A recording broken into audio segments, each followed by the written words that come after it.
This video has honestly been one of the most requested on my channel. I constantly receive messages like, what skills should I learn before coming to Australia? Is my degree going to be enough to land a part-time job? How do I actually prepare properly for Australia if I have 6 to 8 months? And talking about myself, when I moved to Australia back in 2018, I genuinely believed that my degree would be enough. I thought once I landed, I would actually figure out everything quickly. But honestly, I realized something very important. Australia kind of rewards skills, not just certificates, not just your academic marks, but practical, usable skills. And I feel that even if you're coming to do nursing, teaching, or engineering, not really a business study or a business field, the skills that I'll discuss in this video are lifelong skills. They can genuinely make or break your journey here in Australia. When I came to Australia back in 2018, I myself didn't have really good communication skills or one more skill that I could start working on the side as well. I feel that if I had built another skill back from my home country before landing in Australia,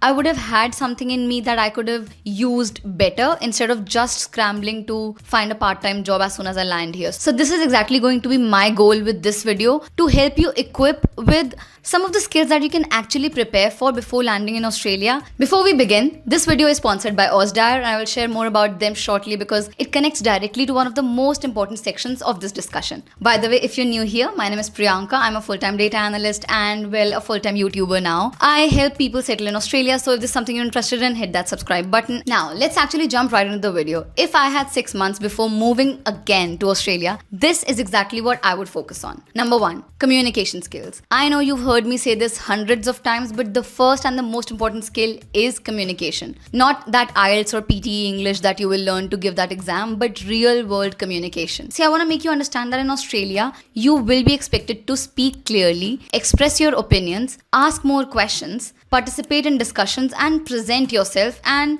also being able to handle small talk confidently. It really matters a lot. And this applies to every profession. If you're a nurse, you communicate with patients and colleagues. If you're a teacher, well, communication is a central part of your role. If you're in IT or business, you definitely have to present yourselves, communicate with your team members and, senior stakeholders. So this is not optional. This is actually foundational. Now, what can you actually do to improve from today? See, if you're in your home country, you can obviously start speaking in English daily. One thing that I've seen really improves is recording yourself answering common interview questions. Practice explaining a simple concept clearly and concisely to someone or conversing with someone.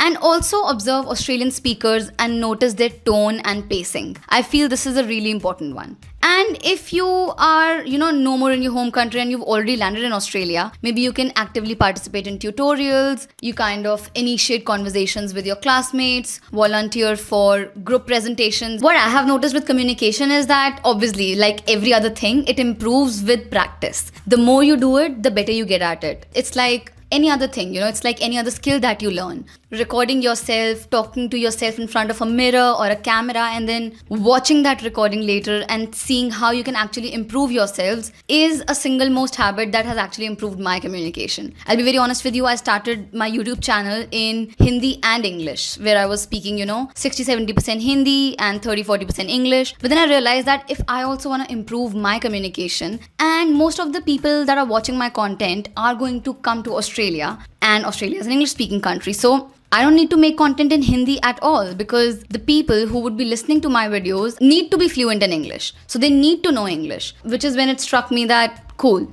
from now on, we'll only make videos in English. And that's what I do. And I feel like the more I do it, the more my English is getting fluent, the more it's coming out more naturally rather than being forced. So, like I said, practice in front of a camera, practice in front of a mirror. Honestly, I'll also tell you one more thing that I've noticed. If you can actually improve it using ChatGPT as well, So if you just open ChatGPT in your phone app and kind of start talking to it. For example, the transcription mode that it has. Oh yeah, this one. Hi, I want to improve my English. Can you help me with that? Absolutely, I can. And don't worry, I'm not going to feed you fluff.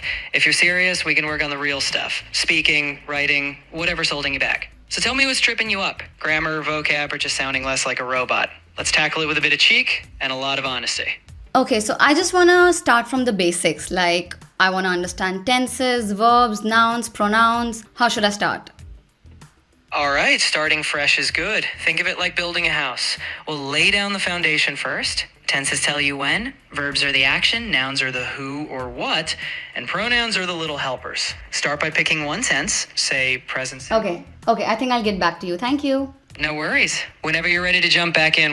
So you get my point, right? There are number of ways that you can practice and get better at your communication, and find ways and you'll get better at it. The better it works. And in my opinion, communication builds confidence, and confidence directly impacts opportunities. So do that. Second skill that I want you to think about is income expansion skills. See, in today's world, relying on just one part-time job in Australia can actually be very risky. Shifts can be reduced, visa hour limits apply, income can fluctuate. When you move to Australia, you often gain something powerful. Two things: time and independence. And believe me, I've been there and I've seen it. Even after completing your part-time job and your studies, you still have a lot of time left because you're not spending time with your family, you're not going out on family dinners, you're not going out with friends as much in the starting. So you still have a lot of time left, and that is the perfect time to start something of your own. Believe me, I still feel that why didn't I start this YouTube channel back in the day, because I could have easily recorded my complete student journey, and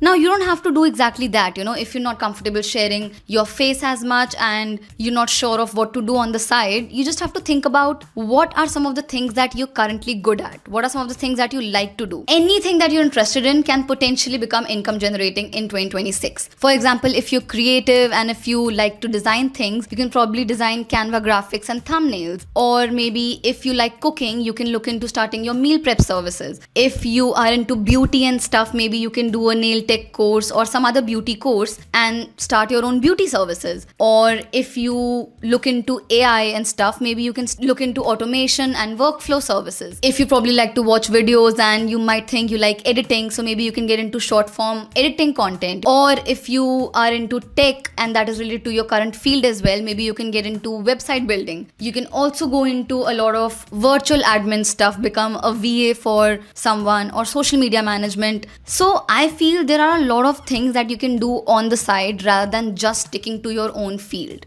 Even if your academic field is completely different, having at least one additional income skill creates a huge security for your future. Now, how to actually improve or how to actually start working on this from today? In my opinion, if you have time before moving to Australia, pick one interest. See what you actually like to do, pick an interest and complete a structured course on it.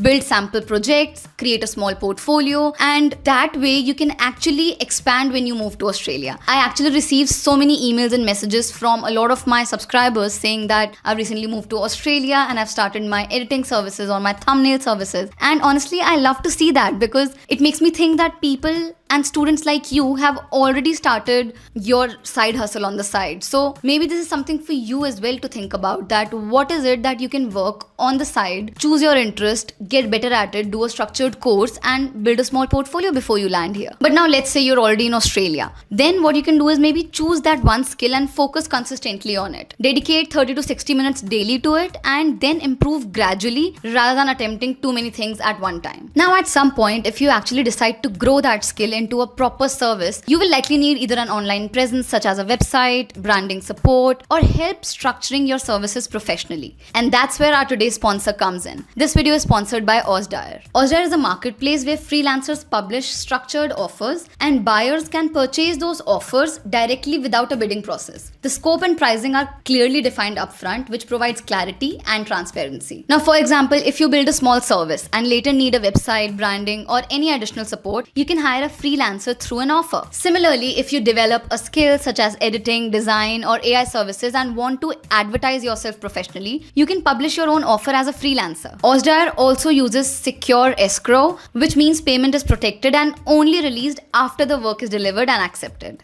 Additionally, buyers receive 10% off their first purchase plus 1% cashback. So if you're building something and ever need a support or want to offer your skill, you can find the link in the description. Now let us continue. Number 3 that I want to talk about is career skills. See, beyond side income and communication skills, there are professional skills that significantly impact your career journey, and I have seen that firsthand in my 8 years of journey here in Australia. Number 1 is Excel, Microsoft Excel. Yes, I have seen that Excel is widely used across industries, be it healthcare administration, education, business, obviously IT, engineering, marketing, analytics. And if you start working on Excel and start learning Excel, I feel key things to learn are some of the formulas like sum, if, XLOOKUP or VLOOKUP, and definitely pivot tables, along with sorting and filtering and just basic data cleaning. See, this kind of equips you in understanding data better, and it kind of makes you a numbers person, that you can actually sort data. I see so many people in my current job and they can't even build pivot tables, and it completely shocks me that if you're working in professional services, how do you not know Excel? So please don't be that person. So how can you actually improve? I would just suggest complete an intermediate Excel course, or there are heaps of YouTube videos that are free to watch and improve your Excel skills. You can build small data sets, build small projects. I'm sure there are a lot of random data sets available on internet as well that you can download and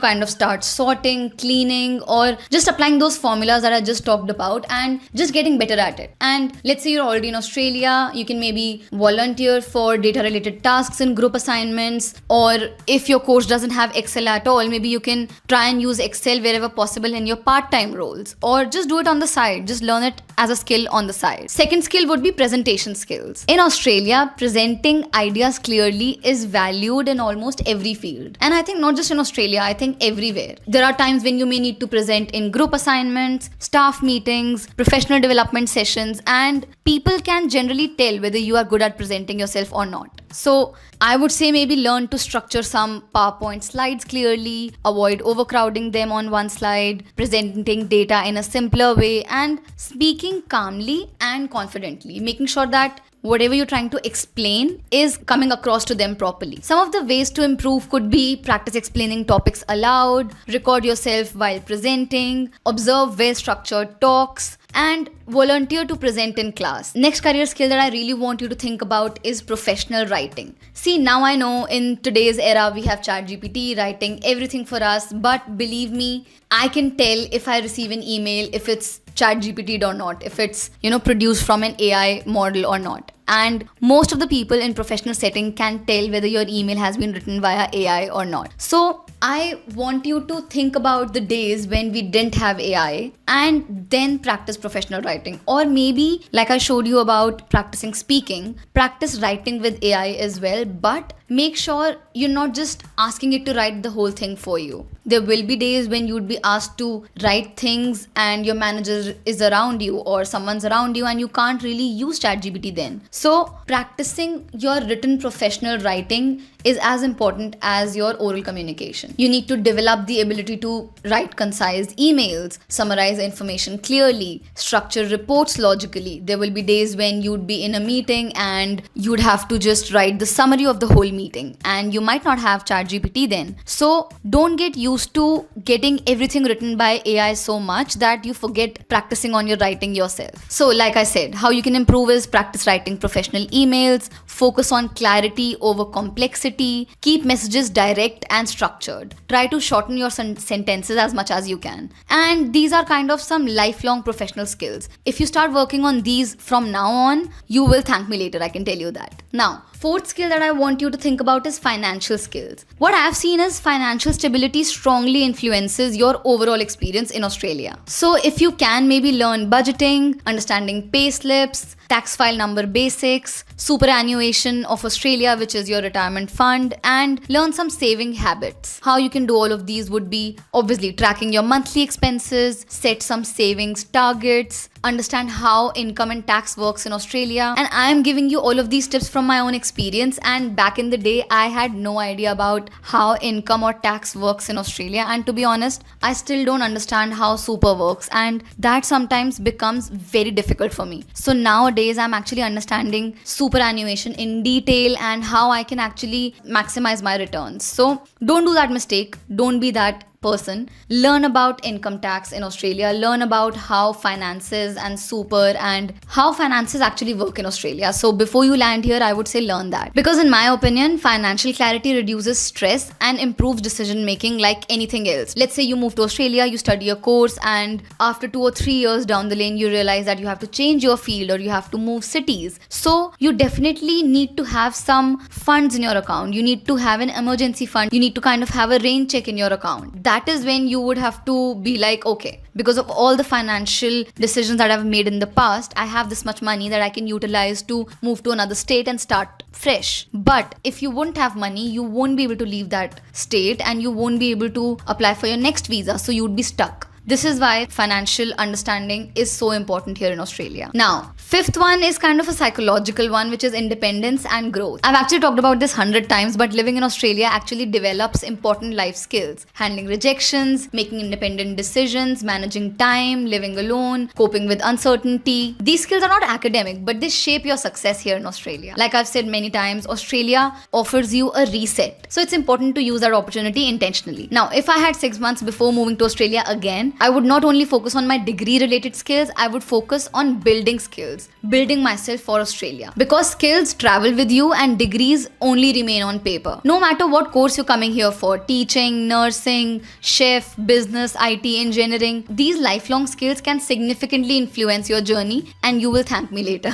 Best time to prepare for these skills is before you arrive, but the second best time is today. I'll catch you in the next one. Bye.